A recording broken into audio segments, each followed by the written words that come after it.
evening. I'm District Secretary Nicole Gonzalez. It is Tuesday, September 15th, 2015, and it's a regular meeting of the Dublin Santa Ramon Services District Board of Directors. Presiding this evening is President Ed Whitney. Call the meeting to order. Would you please stand for the flag salute? I pledge allegiance to the flag of the United States of America and to the republic for which it stands, one nation, under God, indivisible, with liberty and justice for all.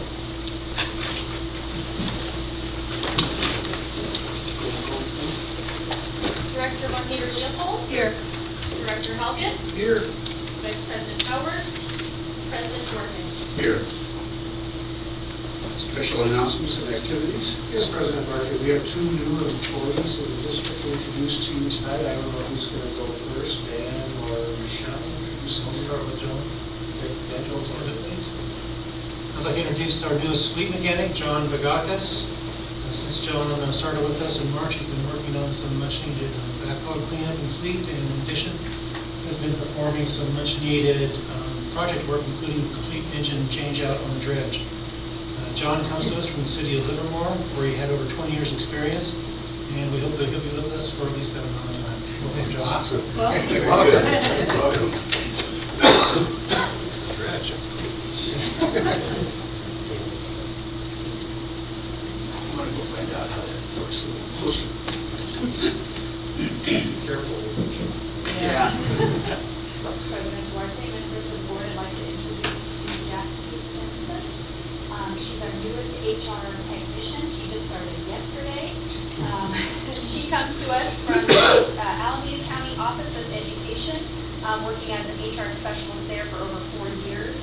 And then prior to that, she worked as an assistant HR manager for the Fairmont Sonoma Mission Inn and Spa.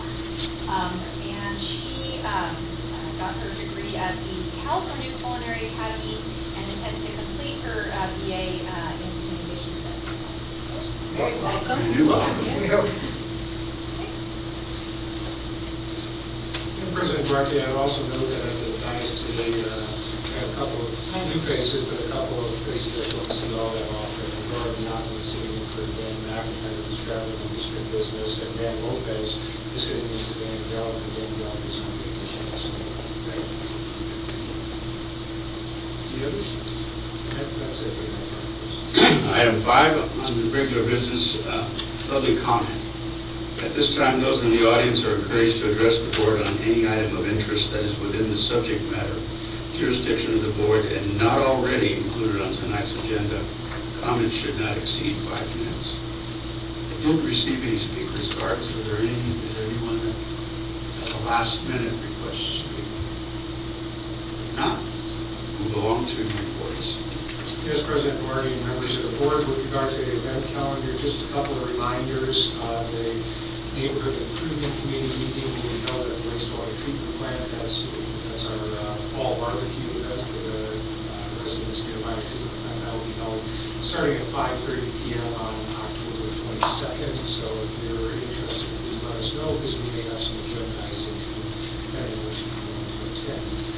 Secondly, and this is the second reminder on this, but just to put it out there for you again, the process for being named to Aqua Communities Association of California Water Agency Communities is in process. I need pretty soon, like within the next couple of days, I'll be asking the latest any indication of interest in that. It's not a matter of simply putting it in. Some of the communities are fixed for slot. So anybody that would be interested, let me know. We can get a proper sales pitch.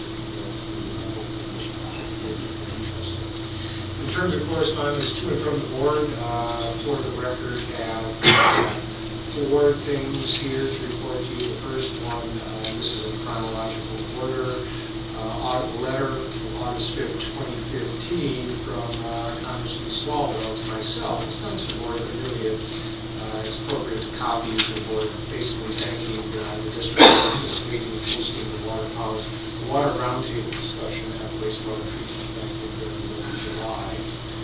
Also have a letter dated August 11, 2015 from Mr. Warren K. Best here in Dublin, to myself, basically talking about the reclaimed water program, how pleased he is with that, and encouraging us to try to push the envelope a little further on that one, much like the fellow that was here at the meeting a couple of weeks ago, who was a San Ramon resident. So there's more than one person interested in it.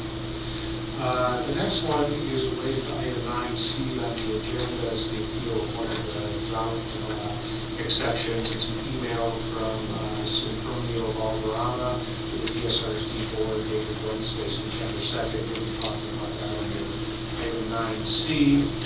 And there's two letters. There's two recycled water letters. Recycled water letters, that's correct. One was, and the other one was from a Mr. William Lynn, Friday, September 4th, 2015, on recycled water. And I misspoke. That was the one that was very similar to the pitch that the fellow from San Ramon was making 2 weeks ago. The one on August 11th I referenced was just that. I thought a really interesting letter about the recycled water program and, what a great job it is, great program it is. So that's what I have on that. I would note that under agenda management, we will not need item 11B, which is a public employee performance review with Old Housing. We'll reschedule that for October 20th.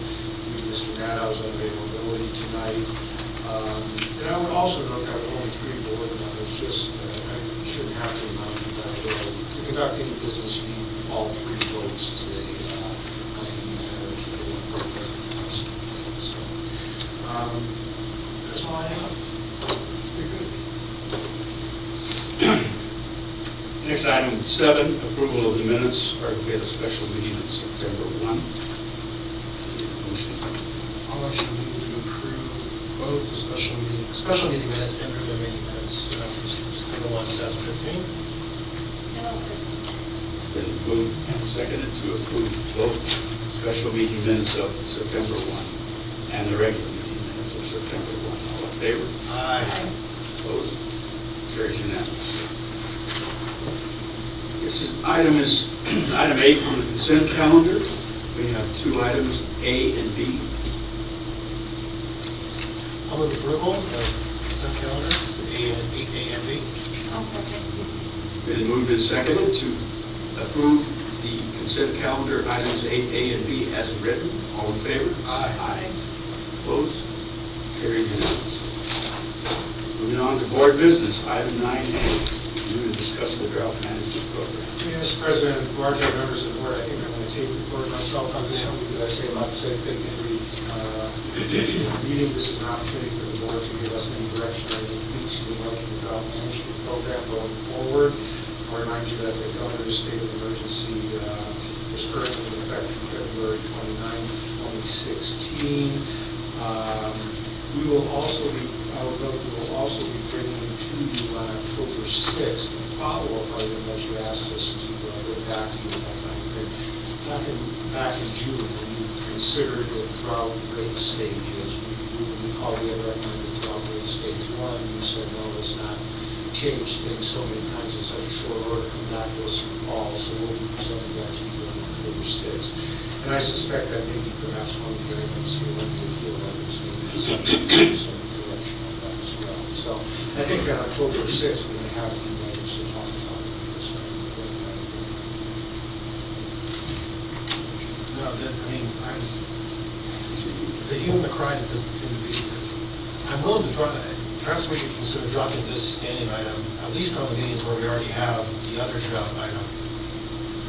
The monthly check-in and the reassurance, because we're not getting a lot of people to come talk about the drought plan. So now I know the minute we drop it, we're going to have 6 people in here wanting to. And we have a. If there's no overhead involved. There's no overhead involved. We just changed the date before we're at 2 more weeks, and we have a standard rule for so there's no overhead. It was a status quo. Can we get a quick update on the West Side Recycle, either under this or the next item? Yeah, we can, and let me turn that over to Renora on the west side. West side, that is the west side. So that project, and we started asking the 5 months industry. very shortly after, the testing passed, we will work on connecting, retrofitting, connecting users. So any estimate on when the first turn on? Yeah, it's this winter. There's some retrofits that still have to happen. And I must say that having pipeline work done in your neighborhood, especially on two corners, is a royal pain, but I was really impressed by how fast McGuire and Esther moved. They seem to be really hustling on the project, so. Very well organized. Yeah, so pass along, and they stay out of the way of the schools, but they did a very nice job, so. That was the goal.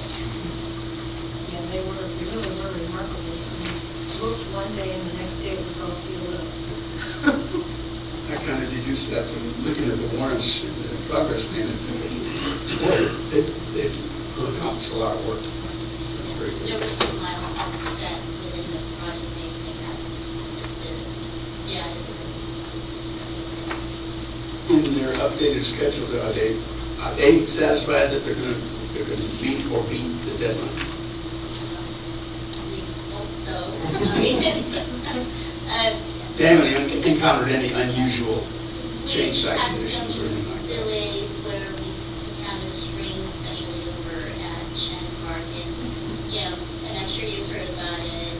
Our city council certainly has said something about it, and we work to get that taken care of as soon as possible. So it's right up there again. So we're happy to get that. I remember when people wanted to have spring.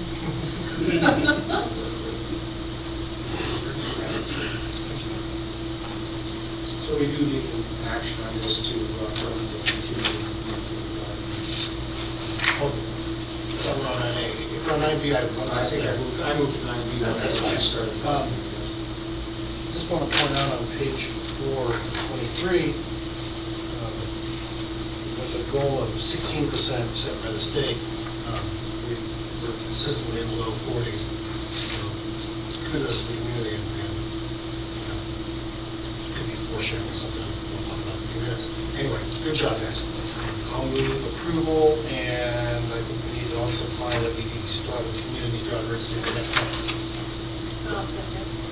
Moved and seconded to accept the water supply and demand drought response action plan, as well as the discussion of the drought management plan. All in favor? Aye. Opposed? Carried. 9C, consider penalty operations.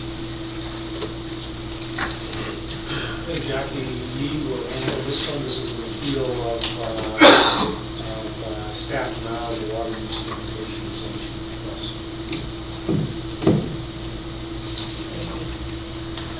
On August 19th, we received a request for exemption from Mr. and Mrs. Rama.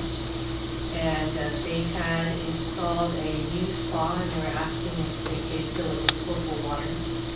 They're definitely excellent customers. They have conserved quite a bit of water the last 4 months. But unfortunately, I had to deny their request due to ordinance 336, where it states that we are prohibited to allow any and all use of potable water for filling of these new pools or spas. We did try to provide them with information as far as outside sources of water that they could bring in to fill their spa. But that unfortunately, I don't think worked out for them. So they are here down to go for that information. First of all, I'll note for the record that Mr. Kevin Mogg is the sign language interpreter for Mr. Walker.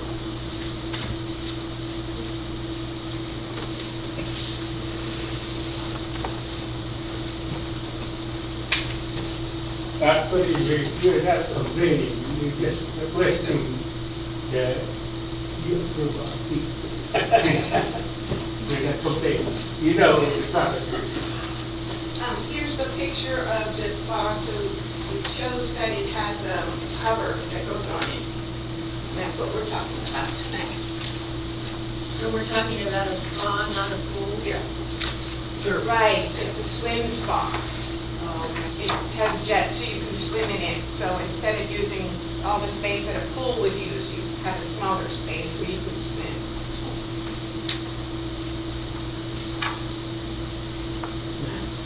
My first point was that we are low water users, and according to our 2015 water bills we have received so far, it shows that we have used on average 52 gallons per capita per day.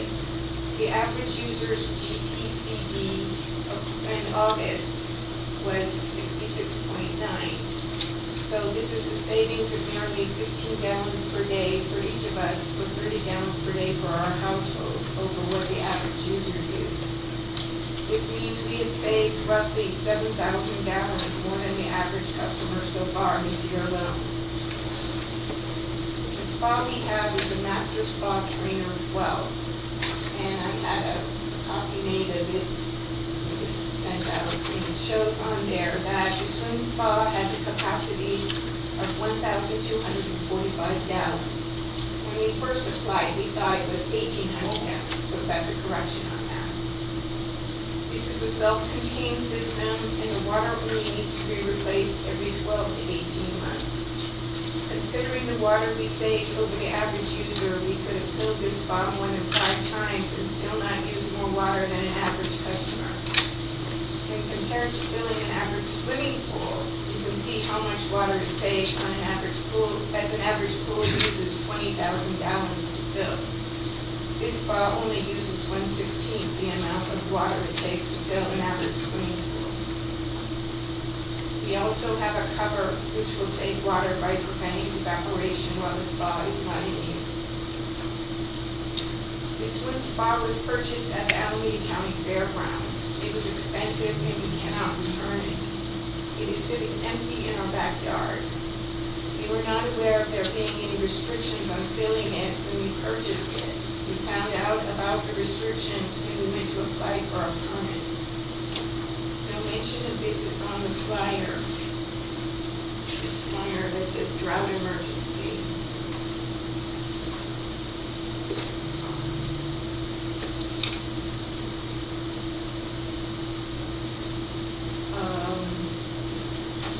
It says on here that draining and subsequently refilling of swimming pools or refilling swimming pools that are not covered is what's not allowed.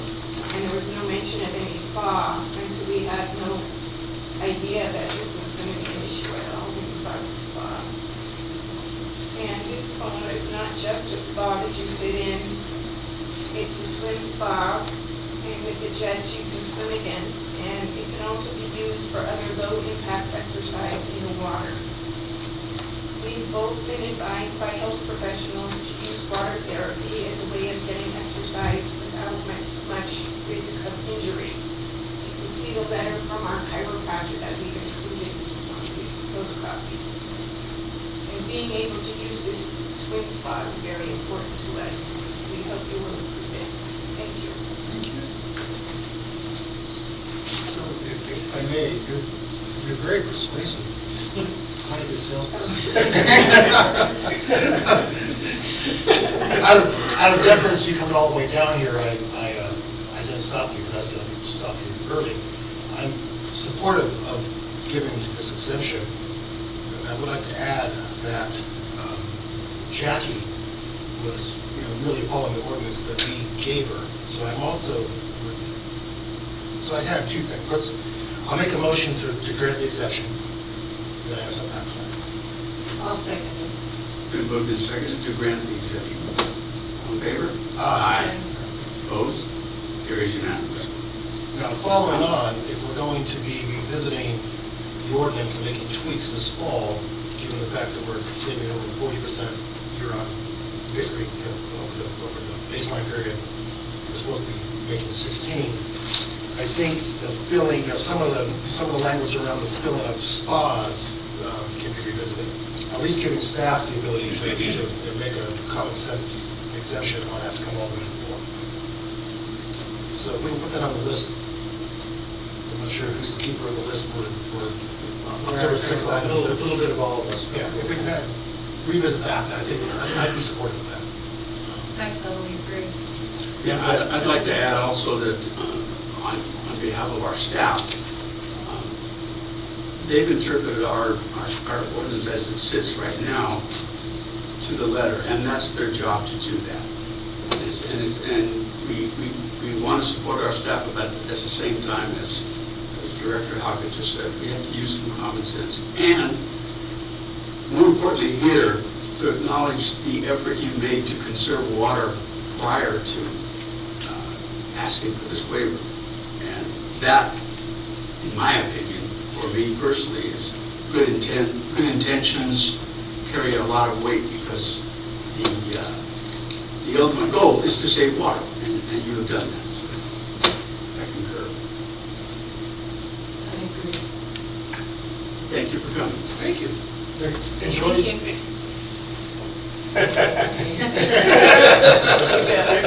Thank you.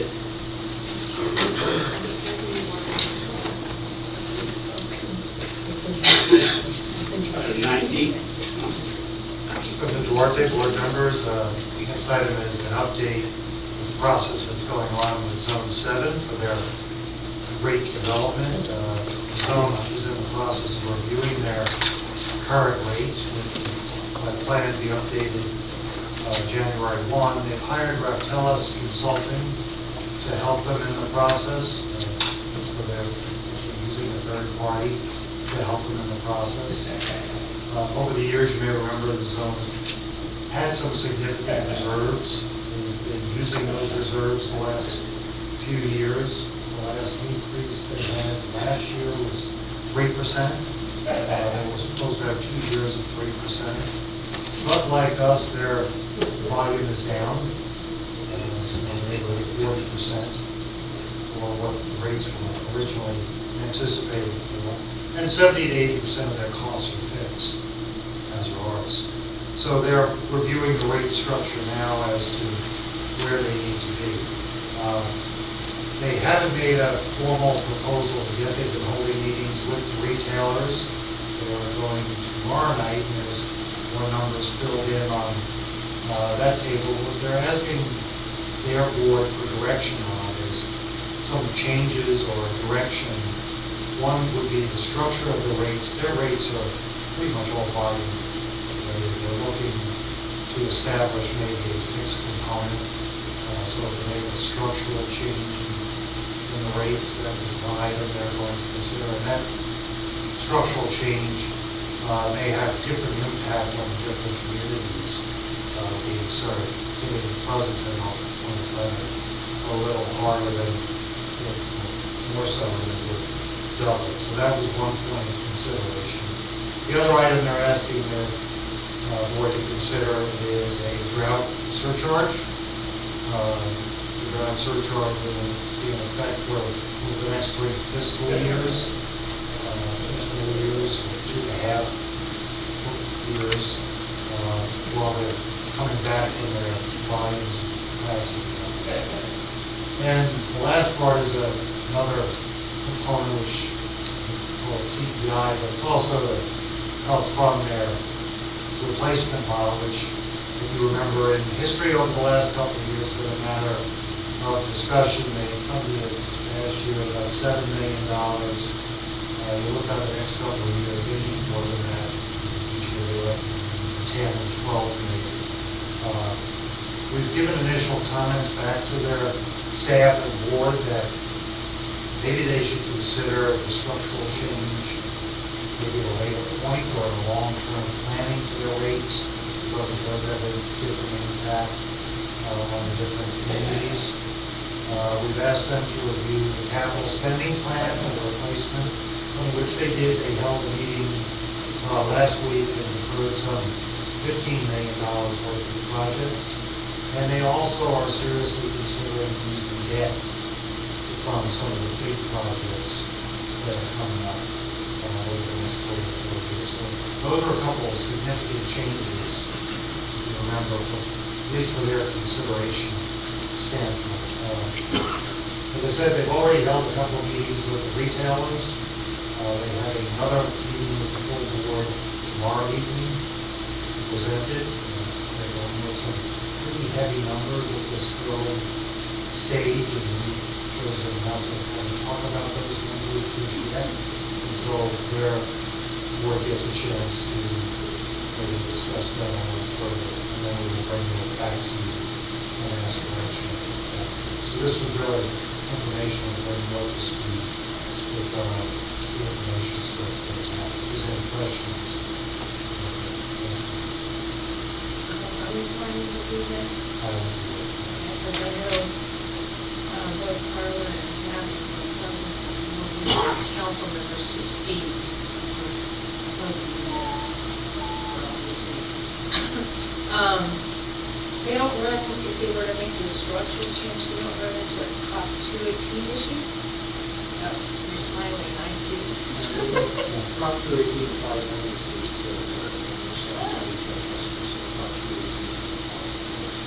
Okay? Said it better myself. I didn't know that.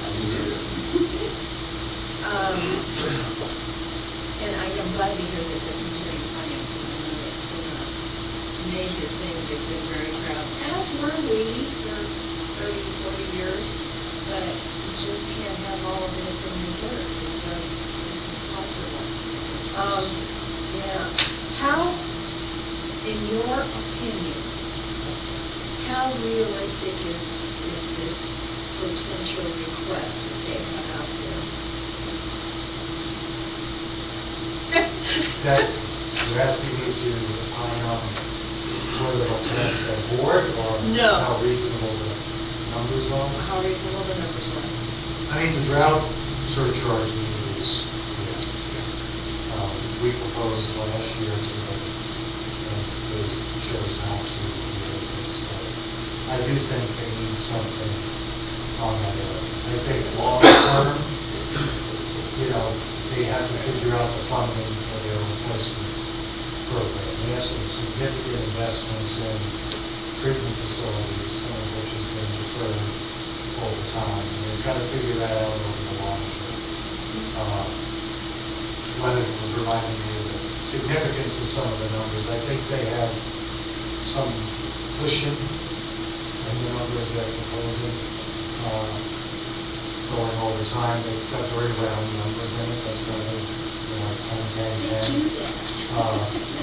Well, I think they're learning on how to present numbers a little better to their board. But I think they're going in at the high side.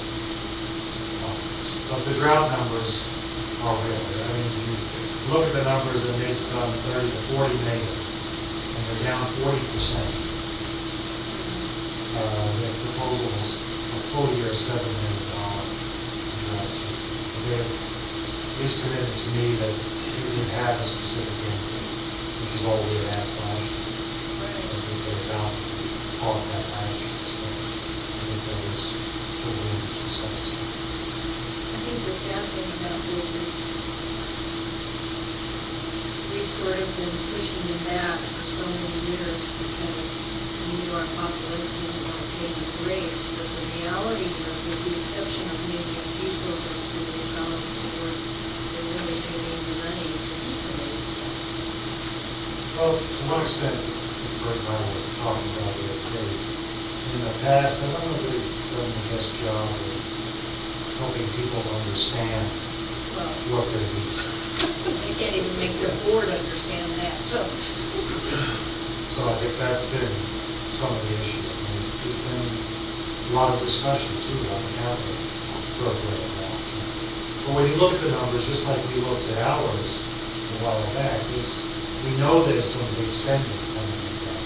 It's laying out that longer term plan. I like some of the things that we're proposing tonight, have 5 years worth of estimates in what they're presenting.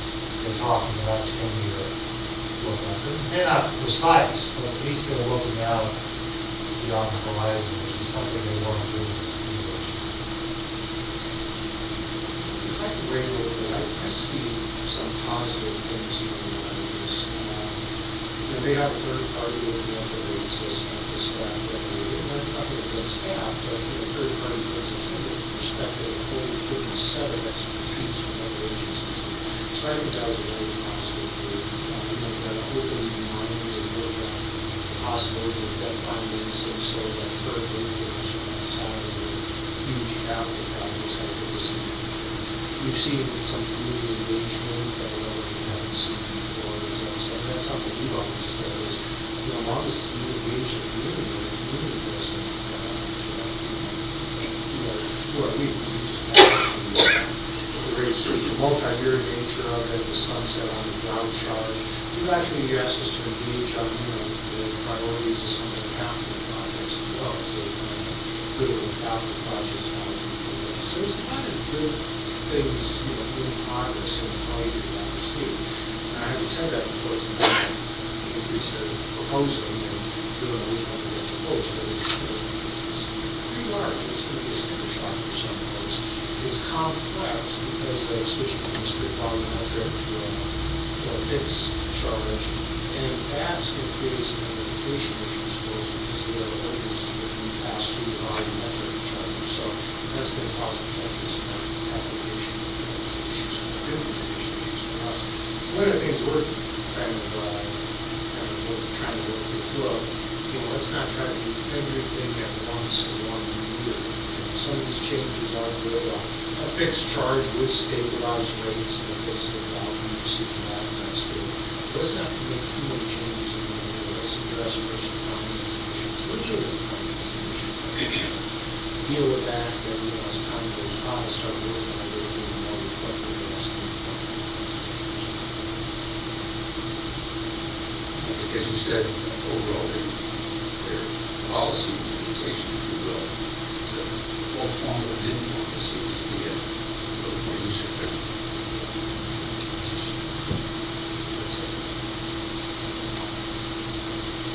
So we'll wait with bated breath to see what's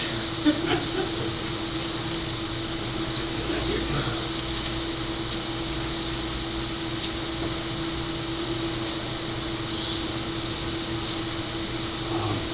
Item E. Yes, President Duarte, this is, as I say on the football field, this is a redo here. This is a replay?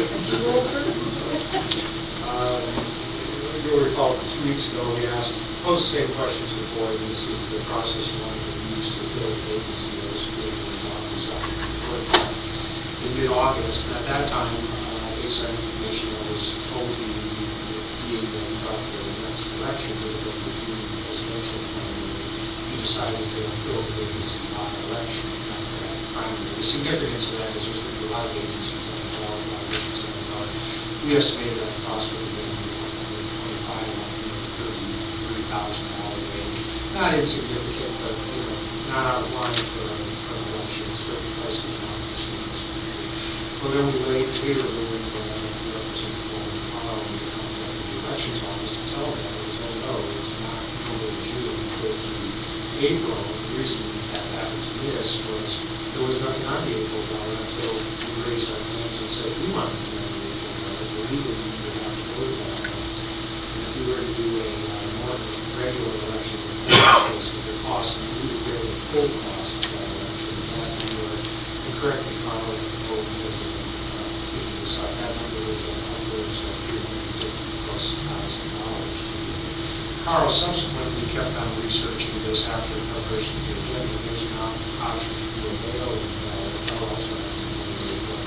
It's going to save some money, but not a lot. Not the rest of that is just shy of $300,000. So you're looking at a lot of $300,000, $400,000 versus the whole increase. So you're looking at a lot of money. So we'll give you basically an opportunity to look at it if you want to revisit that and look at the city whole election and we're going to draw back to a point. It's going to be a little bit, we've lost 2 weeks in the process, so it'll be a somewhat of a constrained schedule. And I think we can still do it largely because we got lucky with the calendar. September is one of those months that probably Tuesdays, so we sort of have an extra week. So I think that's safe because without that, I don't feel like we can this off. We can't afford to get out these days. So, your choice which way you want to go. I think the expense almost comments, but last time, was using it was Ann, appointment was. Election's a lot better, but these numbers are eye-popping. I think they're low. I mean, I can't imagine doing more than 20 people on a ballot in 2 counties and pulling in $390,000. I think they're higher. Just one other thing I'd like to mention. Last time if we didn't say it directly, we certainly intimated that if there was going to be an appointment, that appointment would be for the third term, or unexpired term of Don's election. In reality, the first appointment is only, since this vacancy occurred in the first half of the term, it only runs through next November or actually December when the person takes office. So whether the new person is over here, would have to stand election if they chose to run. That would happen in November, along with the election at a couple of years. So potentially that person would go on for November, or be elected for the shots. So it's not you're not making a four-year appointment. So then are we elected for 2 years? No, the election goes to the end of the term. The appointment goes to the next regular district election, which is November. So they'd be elected in November of 2016 for 2 years. Yeah, you have to run for shorts. Anybody that run for shorts. Anyway, yeah, it's sticker shock, and kind of more than that, we learn my pro-democracy hat. If we were to decide that we might as well object from doing a full election, we'd probably have about twice as many people vote on it as if we did ourselves during the point. I mean, that would be a zero turnout election. They're literally becoming like 50 people, 100 people. And that's just, that defeats the purpose in my mind of giving the voters this. I think you might as well be held to the mail. Maybe 200. So it's going to make a lot of work for staff and us, but I think we're kind of stuck having to go.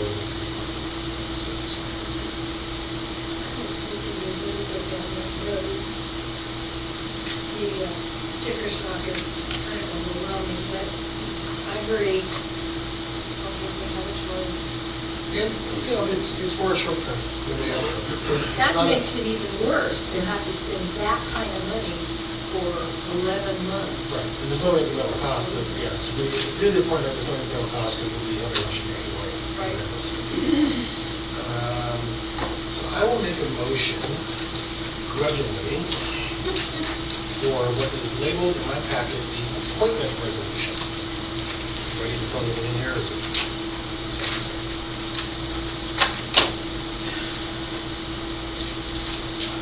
I'll second. I'm very good, I assume as part of your motion, you also intended for the city resolution number 76.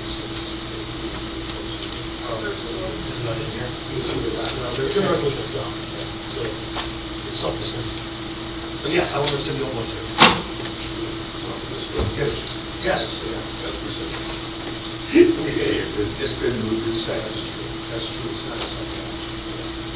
To decide to fill the board vacancy. I appoint consider resolution number 76-25. On favor? Aye. Opposed? Carried unanimously. No, but they'll be on the 12th.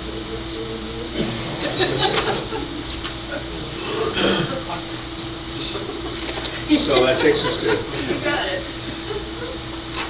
item F, which next. Step. Yes, President Duarte, members of the board, now that you've decided to appoint, we need to have some direction from you. We would like to have some direction from you in terms of the process to be used to get the candidates for the board on October 6th.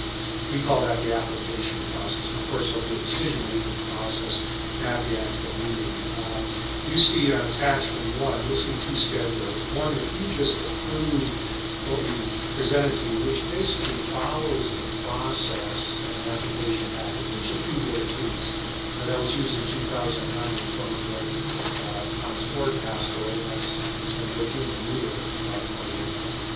that's the first column. You basically, the significance there is we give the public a 10-day application period. If for some reason that you didn't like that and you couldn't come to a resolution on it, we would have to schedule that really very fast, like this Friday morning, and we would really compress the schedule. The significance of the 7 days was basically what we're doing. Now, 7 versus 10 days is not that significant, unless the significance of 2 dedications.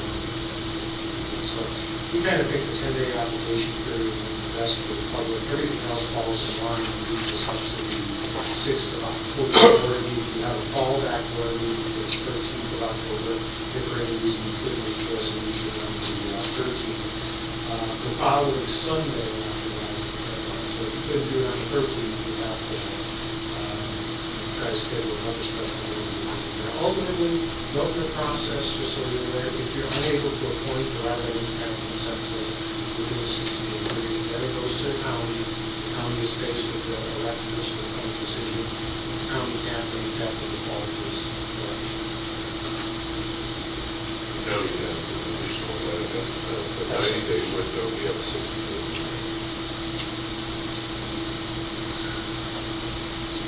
Well,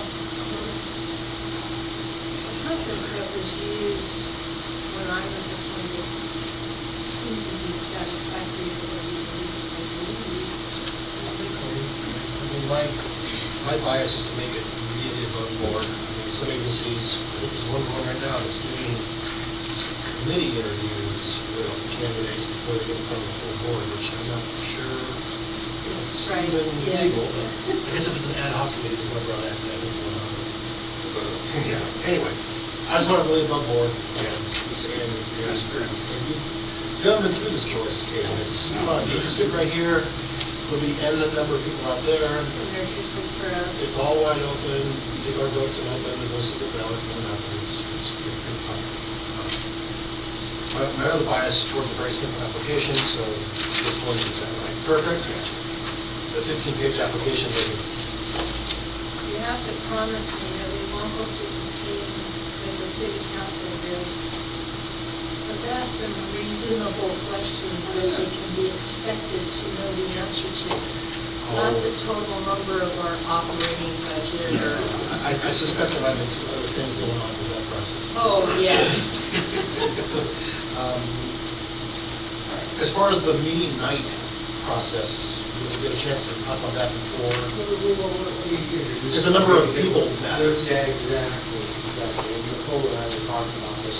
If, for example, we end up with 12 candidates, what we try really hard to do is clear the rest of the agenda of new business. If we have a few things that we have to do, we might ask for a special meeting for that.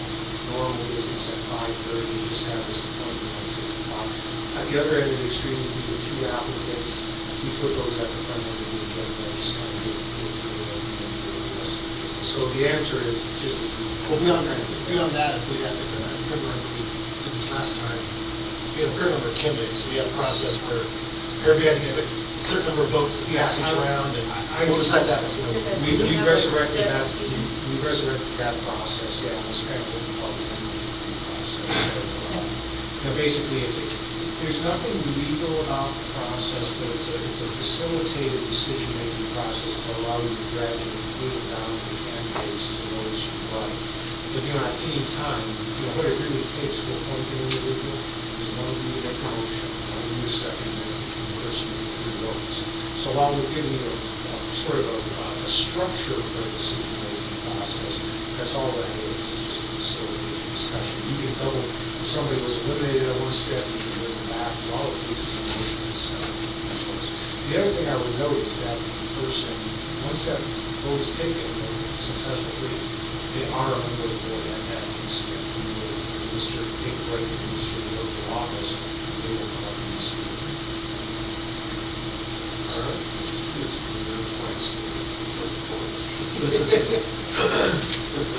All right. Come on this side. So what meetings is going to be? 6. Need a motion. Do you want to hold on to the process? Yeah, if you could, we asked for that here, and I know I'm writing staff reports on it, the staff report right for that, October 6th, I'm saying board review process. I'll make a motion to formally approve this process as laid out in agenda item 9F. The column, the first column, the improvement process tonight column, not the, What the column It's been moved and seconded to approve item 9F, to schedule an application for you for the appointment to fill the board position in the first column of attachment 1. All in favor? Opposed? Carries unanimously. Okay.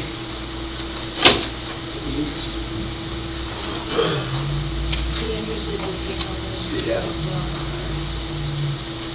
Board member items.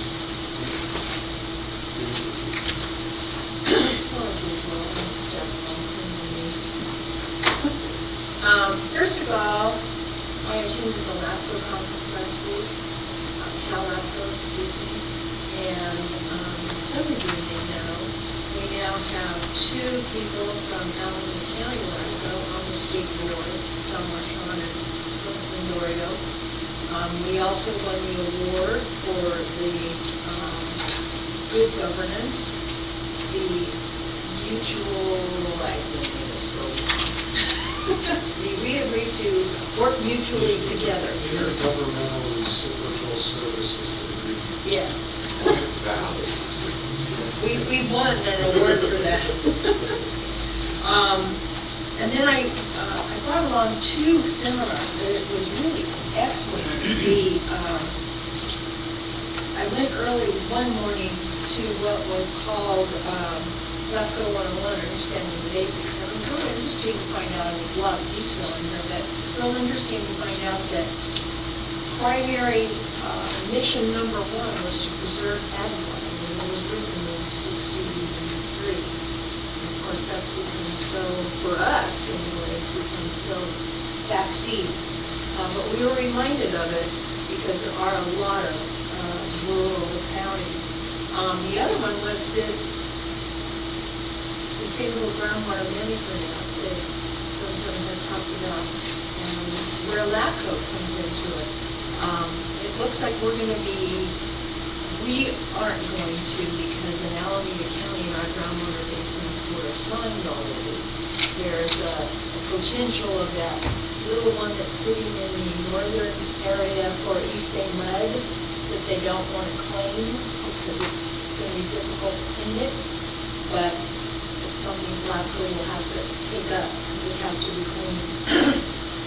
The other thing is at the LAFCO meeting last week, Mr. Pico has brought up to LAFCO that since it's a new service, and after all, DSRSD has done this before, we should have LAFCO look at whether or not DSRSD can move ahead with direct injection without going through LAFCO. Now, first of all, you know it's not a new service in the state of California. It looks at water as water as water. And LAFCO looks at land issues, not service issues. So I'm hoping the attorney was totally lost. He's a young new person that works for the county. He's got no experience in all this fun stuff we've been doing on over 20 years. And so I passed along what I knew about the whole project, but he may be calling you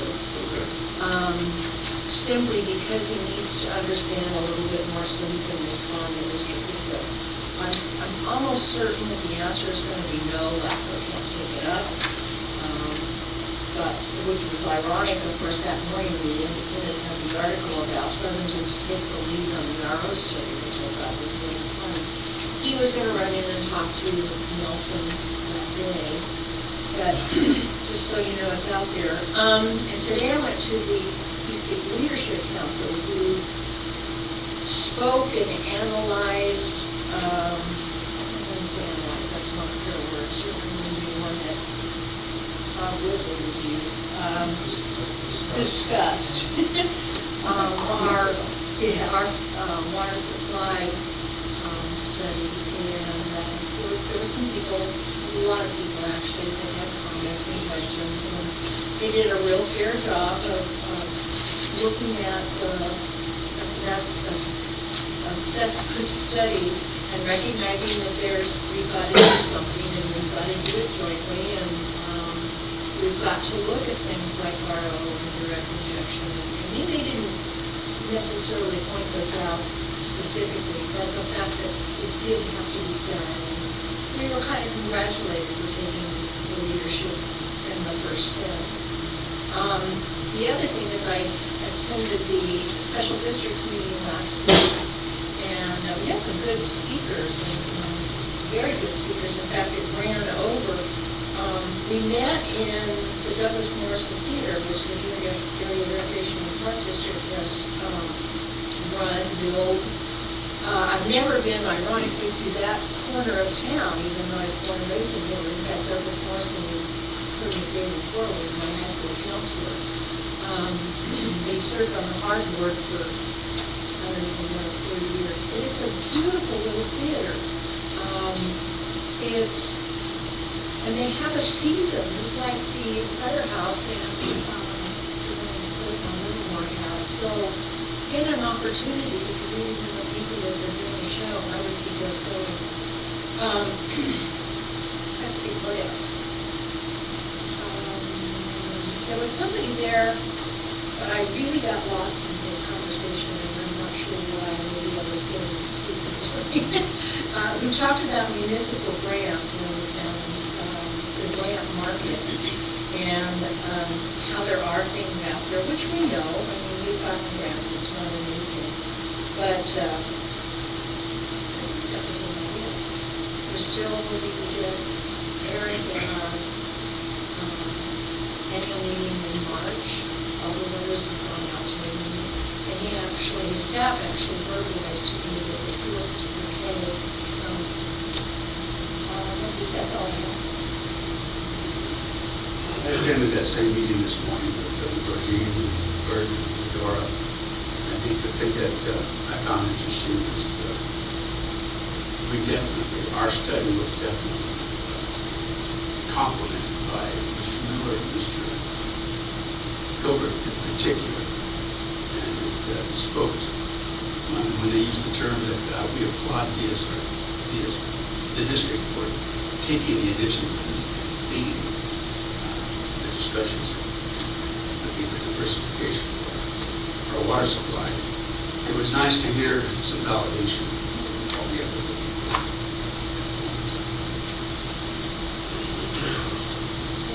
Any other business? If not, this time the board will be going into closed session for one closed session as listed on the agenda. And then agenda change 11B will be postponed until October 6th. So we will be doing a public employee performance evaluation pursuant to Government Code Section 54957.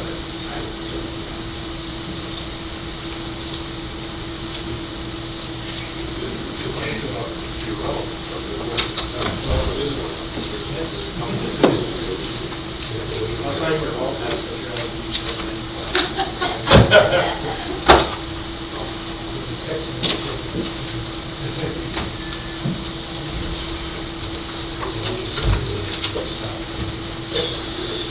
you're smaller stuff. Even the phone. He's already